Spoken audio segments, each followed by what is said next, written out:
Dr. Joel Renaud, na janela da Paulista.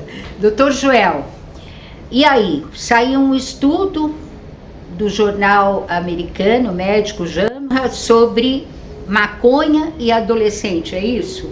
23 mil adolescentes, é isso, doutor? Exatamente, é um estudo que a gente chama bem desenhado do ponto de vista metodológico, ou seja, os resultados eles são fidedignos, são possíveis de serem avaliados e passar uma mensagem, principalmente em ações de saúde pública.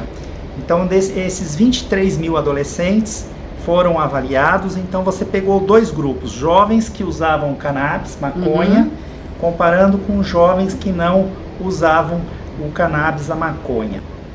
Aumento de 37% nos jovens que fumavam maconha do risco de depressão. Aumento de 50% no risco de ideação suicida, ou seja, é aquela pessoa que tem um quadro de depressão e que muitas vezes começa a ter pensamentos de autodestruição. E triplicou o risco de suicídio. As tentativas de suicídio triplicaram. O que isso quer dizer? Quer dizer que a maconha não é uma droga inócua e a gente não pode cair em debates filosóficos, levar a questão para o ponto de vista de repressão ou não. Claro que uma pessoa dependente química, ela precisa de tratamento e não de polícia, prisão, repressão. Isso eu acho que é um consenso universal. Mas a medicina ela não pode ser ignorada, essas pesquisas que surgem, elas não podem ser negligenciadas pela sociedade. Agora, se sabe por que acontece isso?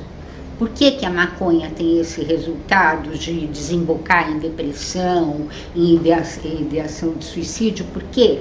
Porque na realidade o cérebro do adolescente ele está num mecanismo chamado de poda neuronal em constante plasticidade. Ele vai se moldando na adolescência e a maconha ela acaba interferindo nesta funcionalidade, nessa estruturação do sistema nervoso central, entendeu? E ela pode predispor anos mais tarde a quadros de depressão com tentativa de suicídio. É depois, então, não é uma coisa assim, eu começo jovem a usar maconha hoje e daqui a alguns meses ele está assim, ou é uma coisa a longo prazo, então? Tem dois perfis, tem um perfil de jovens que você pode ter um impacto negativo em termos psíquicos mais precoce e tem pessoas que muitas vezes têm anos mais tarde. Aí você pode variar de acordo com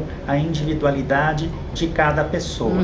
E nunca se esquecendo também do maior risco, infelizmente é algo que a gente vê rotineiramente, de surtos psicóticos desencadeados também pela cannabis. As pessoas elas debatem muito hoje essa história de cultivo de maconha, etc. tal.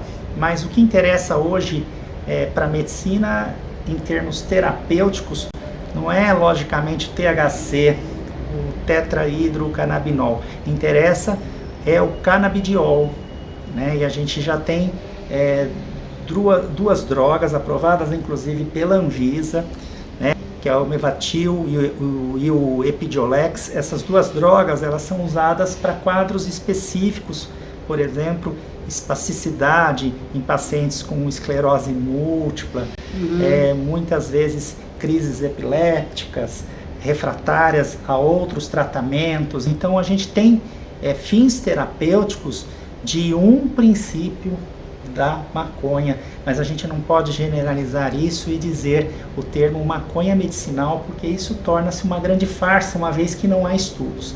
E é bom lembrar que por trás de tudo isso, a gente tem também indústrias que militam até na área do tabaco, com interesses comerciais, startups. A gente sabe que o mundo é sempre uma manipulação econômica por trás, né? Então, essas pessoas elas acabam não respeitando as pesquisas, porque essas pesquisas elas precisam ser realizadas nos seus diversos estágios ou fases, fase 1, fase 2, fase 3, fase 4, para depois você concluir os benefícios ou danos e quais princípios especificamente estão envolvidos nesses benefícios ou eventuais danos e dependência. Ok, muito obrigada, doutor. Essa daqui, ó, aí fica legal, que fica a avenida lá embaixo, tá vendo? Não, fica lindo, boa Fica ideia. bonito. Você que teve a ideia?